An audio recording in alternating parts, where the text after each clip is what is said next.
भारत के हर राज्य में कुछ ऐसा है जो सबसे अलग है, जो भारत देश को एक बड़ा पर्यटन का हब बनाता है, जहां का हर राज्य अपने आप में एक संस्कृति का निर्वहन करता है।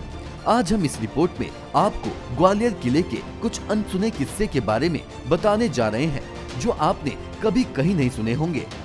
ग्वालियर किले का निर्माण 8वीं शताब्दी में मान सिंह तोमर ने किया था। ग्वालियर किले को इसकी बनावट के कारण किलों का रत्न भी कहा जाता है।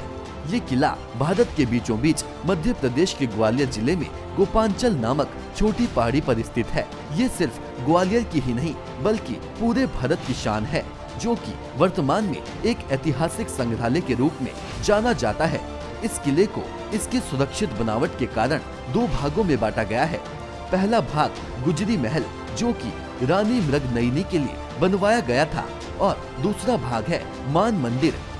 इसी किले पर शून्य से जुड़े हुए सबसे पुराने दस्तावेज किले के ऊपर जाने वाले रास्ते के मंदिर में मिले, जो कि करीब 1500 साल पुराने थे।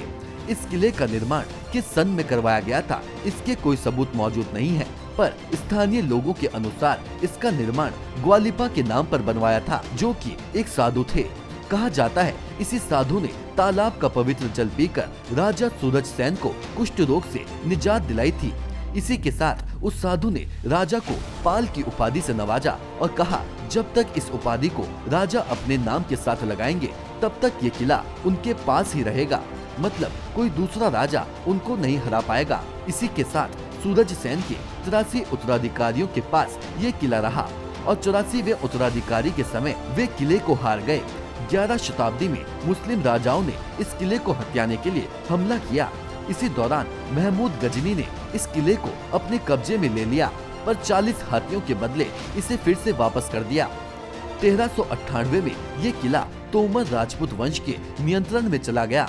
इसी दौरान इन्होंने किले के अंदर कुछ निर्माण करवाए, पर 1505 में दिल्ली के सुल्तान सिकंदर लोदी ने किले पर कब्जा करने के लिए हमला किया, पर वह कब्जा करने में असफल रहे और 1516 में सिकंदर लोदी के बेटे इब्राहिम लोदी ने फिर से इस किले पर हमला किया और मानसिंह तोमर की मृत्यु हो गई। इसी के साथ इब्राहिम लोदी ने इस पर राज किया।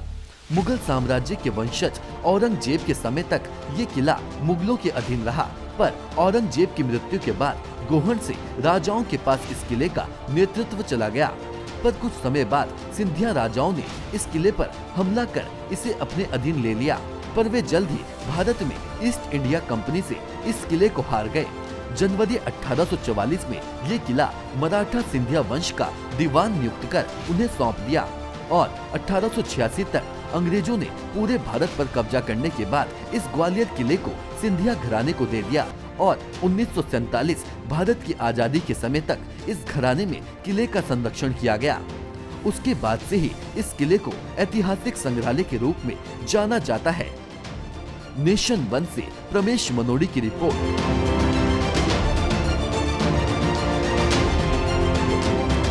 नेशन वन की खबरों के अपडेट के लिए आप हमारे चैनल को लाइक करें, सब्सक्राइब करें, पसंद आई वीडियो को शेयर करना ना भूलें और ज्यादा जानकारी के लिए लॉग इन करें www.nation1.tv पर। अधिक जानकारी के लिए आप हमें ट्विटर, फेसबुक पर भी फॉलो कर सकते हैं। तो खबरों की ज्यादा जानकारी के लिए बने रहें नेशन वन के साथ।